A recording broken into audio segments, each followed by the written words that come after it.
Shalom. We're going to give all praise and honor to Yahweh, Ba'ashem, Yahweh Shai, Barakatah Yahweh, Barakatah Yahweh Shai, Barakatah Yahweh, Barakatah Yahweh Shai, Barakatah Yahweh, Barakatah Yahweh Shai. Double honors to the elders and apostles of Great Millstone, and salutation to the Akim across the four winds, man, pushing his truth diligently, consistently, and with all sincerity, man. You know, diligent, that's a strong word, man. You got to put in the work, man. It's time to get it, man. With all fear and trembling. I'm going to do a quick sit down, man, while I got a minute on the book of Psalms, chapter 149, one of my favorite chapters in the whole book, you know. So, it's Brother Ragazar from coming at you from GMS Louisiana Saints, so I'm going to dive straight into it, man. So this is the book of Psalms, chapter 149, verse 1. It says, "Praise ye the Lord. Sing unto the Lord a new song, and his praise in the congregation of saints." Now it says, sing unto the Lord a new song. Shalak Yakin. What's that new song, man? It's that song that we forgot, man, and we singing it like it's a new song. Talking about these words, man, out the book. I'm about to get this quick precept. Isaiah 42 and 10. It said Isaiah 42. I'm gonna start at 8. It says, "I am the Lord, that is my name, and my glory will I not give to another, neither will my praise to graven images." Because it's only one power, man. It's only one Lord. Despite what you've been taught, despite what you heard, man, despite what they teach out there, man, it's only one. That's it, man. Verse 9, it's Isaiah 42 and 9. It says, "Behold, the former things are come to pass, and the new things do I declare. Before they spring forth, I tell you of them." So, before the former things are come to pass, and new things do I declare, before they spring forth, I tell you of them, meaning you hear this first, man. Before they come out you and you go out prophesying, you go out teaching, before you go living this and all that, man, you be a hearer first, man. The Most High not gonna just wake you up and you got it, man. Like you gonna go to sleep one night, a Muslim, and wake up a Hebrew Israelite, man, all the way persuading the truth with the full doctrine, man. So it says, before they spring forth, I tell you of them. So before they come out, the Most High tell it to you, man. Verse 10, it's the point. "Sing unto the Lord a new song, and his praise from the end of the earth," man. And that's where we at, man. We at called the uttermost part of the earth, man, over here in Babylon, man. It says, "Ye that go down to the sea, and all that is therein, the isles and the habitations and the inhabitants thereof," man. Talking about all the elect, man. So that's that new song, man. Talking about these scriptures, man. Sing like it's a new song, man, to the Lord, because we forgot this song, man. And not forgot like, I haven't heard it in a while, because in reincarnation of flesh we didn't, is in this flesh up until we started getting it.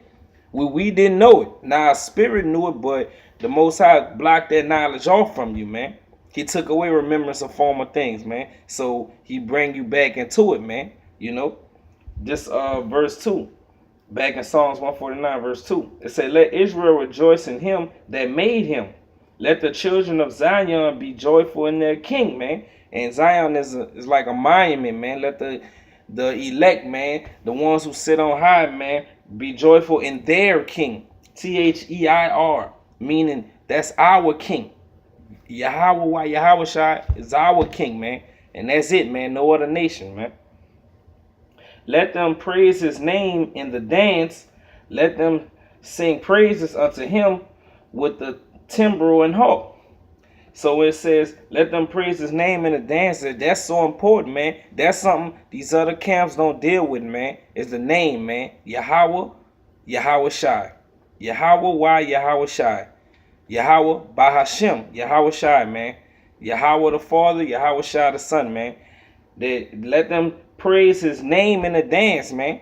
So if you're not saying the most, if you out here talking about Christ bless and Allah and and Buddha and all this and Jesus and God and all this stuff, man, you're not singing that song, man.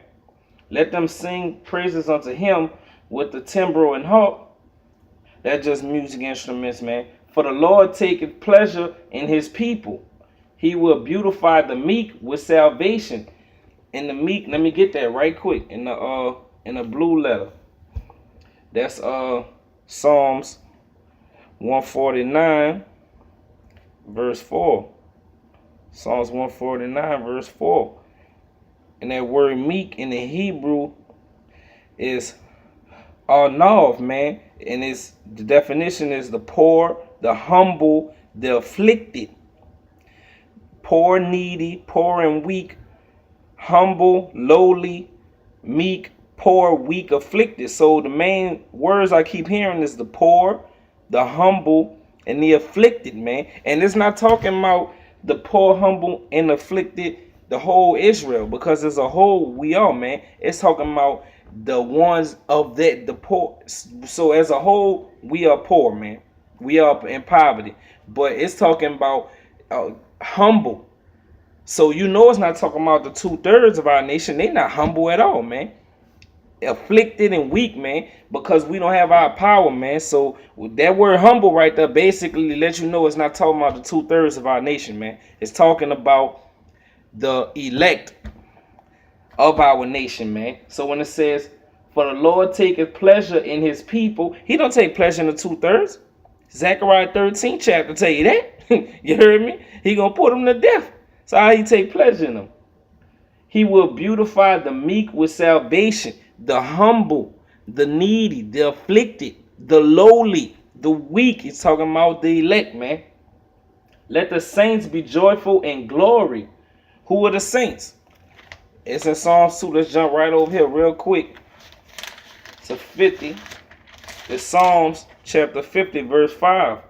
Gather my saints together unto me, those that have made a covenant with me by sacrifice, man, by doing the works, man, you know, to the fullest, to the best of your ability, man, and not cutting any corners, man, not leaving nothing out, man, giving the whole truth, nothing but the truth, man, you know. Verse 6, back in Psalms 149, verse 6. Let the high praise of Yahweh be in their mouth and a two-edged sword in their hand. Now, what's that two-edged sword that's going to be in our hands, man? Let's get that, you know. That's why you got to go line upon line, precept upon precept, man, because somebody will beguile you with that, man. But we let the scriptures talk, man, the whole thing. You heard me? Hebrews chapter 4, verse 12. Now, let me read back in Psalms 149, verse 6 again. It says, let the high praise of Yahweh be in their mouth and a two-edged sword in their hand. Let's see what's that two-edged sword. Hebrews chapter 4, verse 12. It says, for the word of Yahweh is quick and powerful. And what is his word? It's these scriptures, man.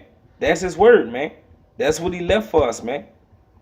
And it says, and sharper than any two-edged sword, piercing even to the dividing asunder of soul and spirit.